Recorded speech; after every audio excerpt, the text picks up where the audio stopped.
दोस्तों साल था 1834।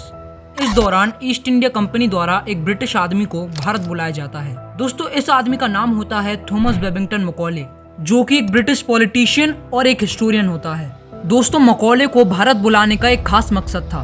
दोस्तों ईस्ट इंडिया कंपनी द्वारा मैकॉले को भारत बुलाया गया था इंडिया के एजुकेशन सिस्टम को सुधारने के लिए, या फिर मैं कहूँ कि इंडिया के एजुकेशन सिस्टम को बर्बाद करने के लिए।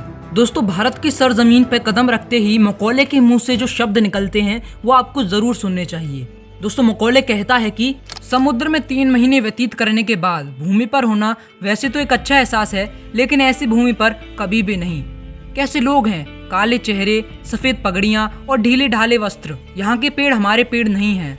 यहाँ की हवा की महक दम घोटू है और यहाँ के घर यहाँ की वनस्पति की तरह ही अजीब हैं। लेकिन दोस्तों हैरानी वाली बात तो यह है कि इस आदमी को, जो कि भारत के खिलाफ इतना जहर उबल रहा था, इसे general committee of public instruction का हेड बना दिया जाता है और इसे काम दिया जाता है पूरे भारत का सर्वे करना और उसके बाद ईस्ट इंडिया कंपनी को उस सर्वे का रिजल्ट देना।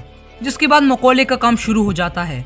कई महीनों तक वो इंडिया में सर्वे करता है और उसके बाद फाइनली 2 फरवरी 1835 को इंडिया के एजुकेशन सिस्टम के ऊपर एक स्पीच देता है, जिसे हम मैकॉले मिनट के नाम से भी जानते हैं। जिसमें दोस्तों वो कहता है कि उसने पूरे भारत का भ्रमण किया और इस दौरान उसे ना कोई भिखारी और ना कोई चोर मिला। उसने भारत में इतनी ज्यादा वेल्थ देखी कि वो हैरान हो गया। जिसके बाद मैकॉले कहता है कि अगर इस देश पर हमें पूरी तरह कब्जा करना है तो हमें इसके एजुकेशन सिस्टम को बर्बाद करना पड़ेगा। और यहाँ के लोग अपने शास्त्रों से भी बहुत जुड़े हुए हैं और अगर हम इनके शास्त्रों को इमेजिनेशन बता दें तो हम इन लोगों को इनके कल्चर से अलग कर सकते हैं। और दोस्तों यही कारण है कि यूट्यूब पे आज बहुत से बुद्धिजीवी हमारे शास्त्रों को, हमारे ग्रंथों को इमेजिनेशन बताते हैं और उनको हॉलीवुड की मूवीज से कंपेयर करते हैं। और दोस्तों फाइनली इतना सब होने के बाद मैकॉले इंडिया के अंदर इंग्लिश एजुकेशन एक्ट को इंट्रोड्यूस करता है, जिसके कुल 3 मेन फीचर्स थे। जिसका पहला मेन फीचर था कि इंग्लिश को सभी प्रकार की हायर एजुकेशन में as a main language use किया जाए। और दोस्तों इसका दूसरा मेन फीचर ये था कि सभी प्रकार के ओरिएंटल स्कूल और कॉलेजेस को बंद कर दिया जाए। और दोस्तों इसका तीसरा मेन फीचर ये था कि इंडिया के सभी स्कूल्स के करिकुलम में इंग्लिश किताबों को इंट्रोड्यूस कराया जाए और उनमें से ही पढ़ाया जाए। दोस्तों इस एक्ट के तहत इंडिया में चल रहे 7,32,000 गुरुकुलों पर ताला लगवा दिया गया और इन सब की जगह क्रिश्चियन मिशनरी स्कूल्स को खोला गया और उन्हें प्रमोट किया गया।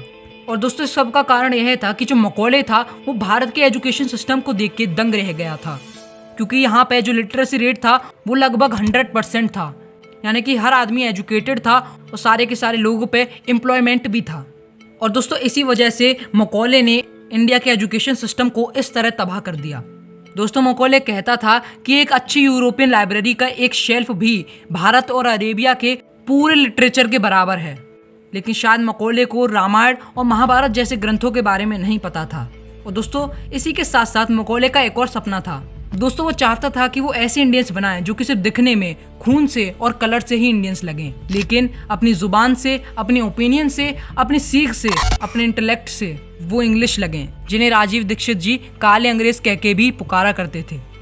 और शायद मैकॉले का ये सपना पूरा भी हुआ, क्योंकि आज बहुत से बुद्धिजीवी भारत में ऐसे हैं जो कि मैकॉले की बनाई सोच को प्रमोट करते हैं और मैकॉले को अपना भगवान मानते हैं। और द वायर और द क्विंट जैसे बड़े बड़े मीडिया ग्रुप्स मैकॉले के इन भाषणों को, इन बयानों को सिर्फ स्पेलिंग्स की मिस्टेक बताते हैं और वो कहते हैं कि इन बयानों को तोड़ मरोड़ के बताया जाता है।